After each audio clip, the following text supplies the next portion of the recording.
How many of you have read this book, The Power of Negative Thinking? How many? No one? Nobody?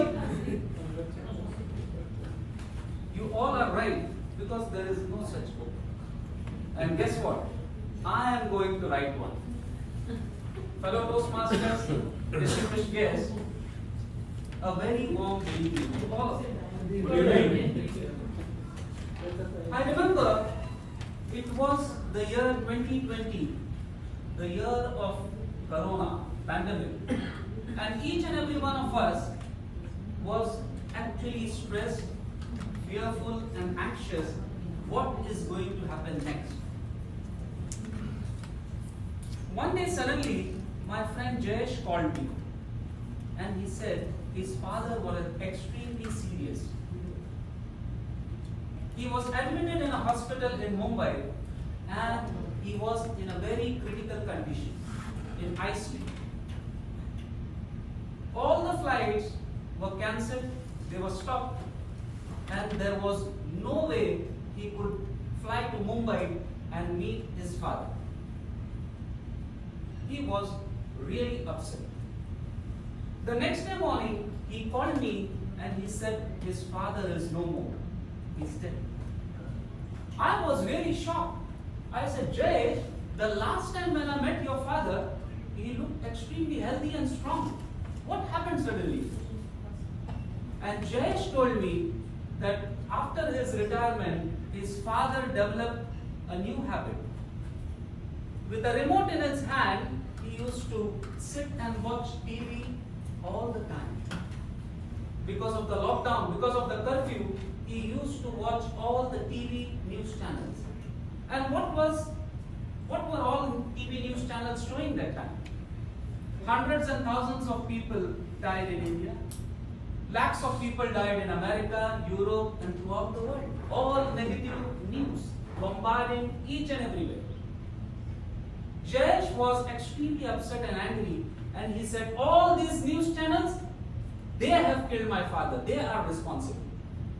Such is the power of negative thinking, negative programming.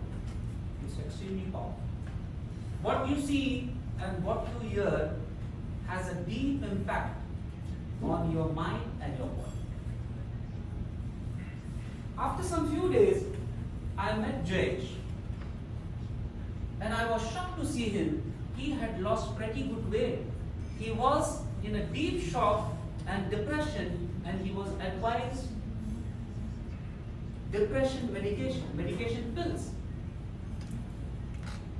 I was totally shocked, and I could not see my friend in this misery. So I said, Jayesh, look at me here, Jayesh. Look at me. I said, Jayesh, what if I hold this bottle in my hand for about 10 seconds? Will it hurt? And he said, I said, Jayesh, what if I hold this bottle for about 1 hour? Will it hurt? And he said, yes. What about if I hold this bottle in my hand for 1 complete day and then on 24/7? He said, it will definitely hurt. I said, that's the story. Having negative thoughts for some time of the day is quite normal. But the problem starts when you start holding on to it. Day after day, days and weeks and months, that leads to depression. This is the problem. But the good news is, it can be conquered. So, how can we conquer negative thinking? I call it the 3-step formula. First, acknowledge. Acknowledge your negative thoughts. Don't pretend that there is no negative thoughts coming to you. Neither don't try to suppress them. The more you try to do that, the more powerful they become. So acknowledge your thoughts. Number 2, challenge your negative thoughts. Analyze your thoughts. Are these thoughts based on facts, or is it a fiction? Fiction means imagination. Analyze your thoughts and see if these thoughts are based on facts or a fiction. Third, number 3, practice gratitude. Keep a journal, write all the good things what you have, you need to be grateful for. Thank God for a good health, your beautiful family, great friends, and so on and so forth. Practice gratitude. According to a recent report by WHO, World Health Organization, the report says we are about 280 million people worldwide. They are suffering from depression. Imagine. It's killing us and nobody speaks about that. It's become a norm. What is the root cause of depression? No one is asking. What is the root cause of this deadly disease? The root cause is nothing but persistent, continuous, negative thinking. That's the root cause. Fortunately, my friend Jayesh has come out of depression.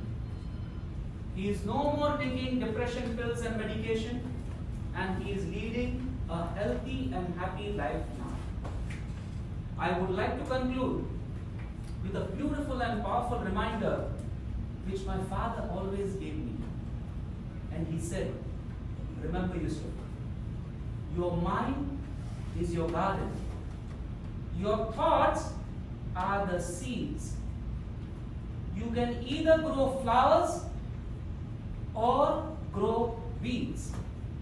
Thank you and over.